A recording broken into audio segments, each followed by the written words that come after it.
Nah, karena jarang dibahas, maka kadang-kadang umat itu tidak punya panduan. Nanti di akhirat itu kita akan ditanyakan beberapa hal, ya termasuk diantaranya adalah harta. Karena Al-Quran saja berbicaranya pasti sangat terperinci, seolah-olah sudah dikunci.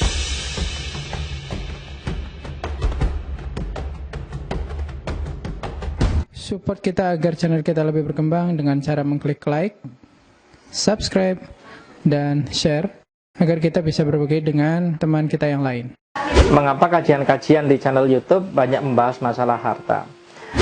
Pada prinsipnya sebenarnya tema-tema kajian itu cukup banyak, ya. Ada tema-tema yang berkaitan dengan urusan muamalah, ada tema-tema yang berkaitan dengan dakwah, ada tema-tema yang berkaitan dengan akhlak dan lain-lain, ya.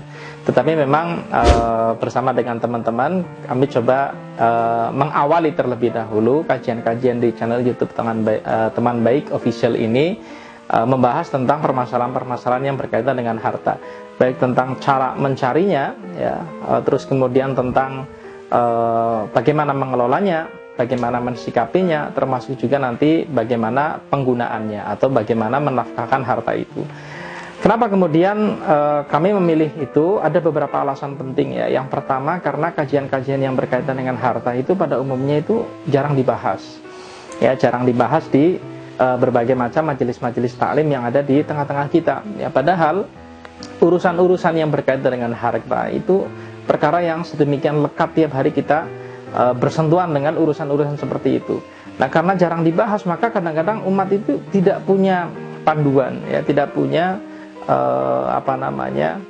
tidak punya pegangan, ya, ketika mencarinya, ketika sudah mendapatkannya maupun ketika menggunakannya. Ya, dan ini memang sangat disayangkan karena mereka tidak punya panduan, akhirnya mencarinya dengan sebisa mereka, ketika mendapatkan juga digunakan untuk apa yang mereka inginkan, ya. Ini yang pertama, karena memang jarang dibahas. Kemudian yang kedua, karena urusan-urusan yang berkaitan dengan harta itu juga termasuk diantara urusan-urusan yang akan ditanyakan di akhirat.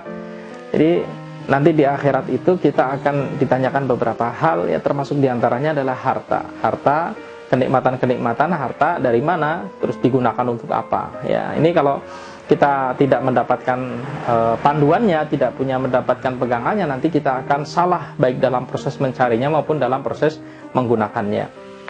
Dan kemudian yang ketiga, memang kajian-kajian yang berkaitan dengan harta di dalam Al-Quran, ya, Al-Quran terus kemudian hadis itu memang biasanya sangat terperinci, ya. Jadi kita bisa melihat kalau Al-Quran sudah berbicara urusannya dengan harta, itu kadang-kadang terperinci sekali, ya, sampai dijelaskan setengahnya, seperempatnya, seperenamnya, ya. Jadi sampai seperti itu, padahal ketika membahas yang lain-lain biasanya tidak terlalu terperinci. Jadi ini memberikan pesan yang kuat bahwa memang urusan harta itu harus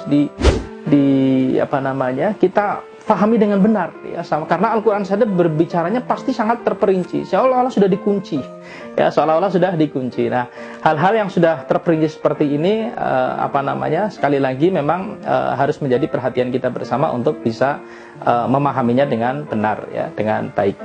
Nah, ini diantara alasan-alasan kenapa kemudian kami banyak membahas masalah harta.